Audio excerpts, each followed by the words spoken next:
Assalamualaikum warahmatullahi wabarakatuh.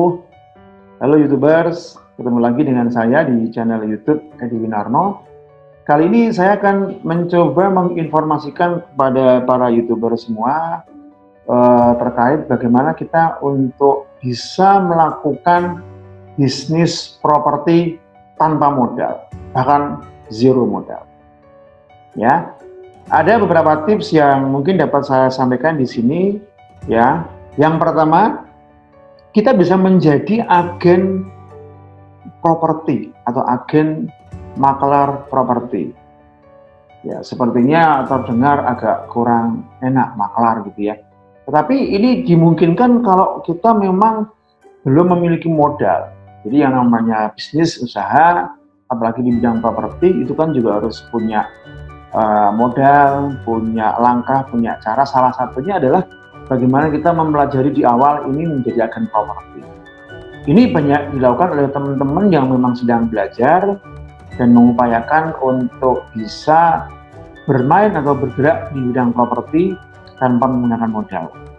Jadi memulai bisnis itu tidak selalu harus membeli sebuah properti yang untuk dijual kembali. Jadi kita bisa memulainya tanpa modal dengan cara menjadi agen atau maklar properti. Mungkin Anda tahu ya, banyak rumah-rumah yang dijual itu sampai mungkin ada 3 sampai 5 ya, MMT atau spanduk tulisan nomor HP yang menjual bla bla bla bla seperti itu. Ya namanya juga usaha, kita mencoba untuk mencari peruntungan di sana. Dari 5-6 nomor HP, siapa tahu rezeki rumah itu yang kita bantu jualkan itu adalah rezeki kita, kan kita nggak tahu juga. Jadi sistemnya mungkin sangat sederhana, di mana kita hanya perlu mencari properti yang dijual di sekitar kita dan belum diiklankan. Kemudian hubungi pemiliknya ya untuk menawarkan diri sebagai agen atau maklar atau perantara penjualan. Apabila penawaran kita disetujui, kemudian buat iklan atas nama kita gitu ya, dan kita coba untuk pasarkan. Ya, bisa dalam bentuk banner, iklan di koran, iklan di internet, dan lain sebagainya. Mungkin Anda bisa memasang di situs seperti OLX. Apabila rumahnya berhasil terjual, biasanya kita juga akan memperoleh komisi yang bergantung pada harga jual rumah. Tapi umumnya komisi yang diperoleh adalah 2,5% dari harga jual rumah. Lumayan kan? Misalkan kita bisa membantu menjualkan tanpa modal ya, rumah harga 1 miliar. Kali 2,5% berapa? 25 juta. Tanpa modal, hanya modal MMT saja sama nomor HP, kita bisa dapat uang 25 juta. Dan ini banyak loh yang bisa menjualkan seperti ini dan banyak sukses ya orang-orang yang bisa menjual seperti ini. Yang kedua, tipsnya adalah kita menjadi agen properti. Hal ini mestinya resmi ya. Jadi selain menjadi maklar properti yang kita bisa usahakan secara mandiri, kita juga bisa masuk di agen-agen properti ya. Jadi agen properti itu yang profesional ya. Ada yang mungkin pernah dengar ada Senduri 21, ada Era, ada Ray White, dan masih banyak lagi gitu ya. Nah, keuntungan dari bergabung menjadi agen properti adalah kita akan memperoleh pelatihan untuk menjadi agen properti yang sangat profesional. Ya, nanti kita juga akan dibekali berbagai triks dan tips ilmu untuk bagaimana menjualnya. Selain itu, kita juga akan memperoleh info terbaru mengenai properti yang bisa dijual. Jadi umumnya para agen ini juga mengumpulkan beberapa informasi rumah yang dijual, karena kebanyakan orang kalau menjual rumah juga tidak mudah. Jadi mereka mempercayakan ke agen-agen seperti itu. Nah, kalau kita terjun di sana, ikut join ya, kita akan mendapatkan komisi yang lumayan tuh.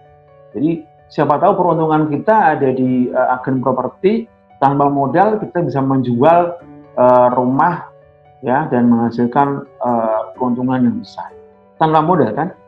Oke. Yang ketiga, kita bisa melakukan yang namanya bisnis homestay. Homestay juga merupakan sebuah bentuk bisnis properti dengan cara menyewakan properti dengan harga yang terjangkau. Jadi kalau misalkan Anda memiliki kerabat, teman, sahabat gitu ya, yang mungkin memiliki rumah yang tidak terawat, mungkin di kawasan industri atau kawasan kampus atau pendidikan gitu ya, maka ini juga bisa dijadikan peluang bisnis yang sangat bagus.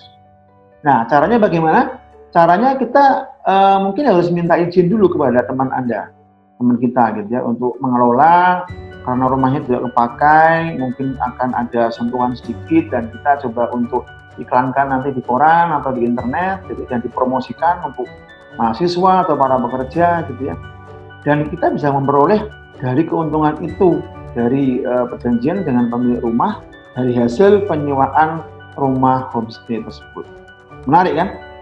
Ya, yang keempat adalah kita kalau sedikit paham tentang IT, kita coba yang namanya membuat situs jual beli properti. Jadi sudah banyak yang ada di pasaran gitu ya, banyak pemasaran properti yang dilakukan di situs jual beli properti seperti ada OLX, Rumah 123 dan lain sebagainya. Nah, kalau kita memiliki keahlian IT apalagi ya, atau mungkin tidak perlu ahli lah, tapi bisa mengotak-atik web ya, atau terkait dengan pengetahuan sedikit tentang IT gitu ya, maka kita bisa membuat atau meminta teman kita atau orang lain untuk membikinkan situs jual beli properti sendiri. Nah, apabila situs ini berhasil dan menarik banyak penjual, mungkin ditambah dengan search engine optimization atau SEO gitu ya, maka kita akan bisa memperoleh banyak kontrak eksklusif untuk menjadi marketing propertinya. Ya, umumnya kita akan memperoleh banyak keuntungan dari kontrak eksklusif tersebut. Tambah lagi, kita mungkin memperoleh keuntungan tambahan dari affiliate atau afiliasi marketing dan iklan di situs kita. Kita tidak harus pakai modal untuk mengawali bisnis properti ya. Kalau kita punya kiat-kiat tadi dan itu salah satunya bisa kita jalankan, ya paling nggak kita bisa mencoba untuk melihat peruntungan kita, apakah kita cocok, layak untuk mendalami atau mengeksplor bisnis di bidang properti gitu ya. Kalau ini jalan, nanti kita bisa bergerak ke langkah selanjutnya. Sekian info dari saya, semoga bermanfaat. Terima kasih. Wassalamualaikum warahmatullahi wabarakatuh.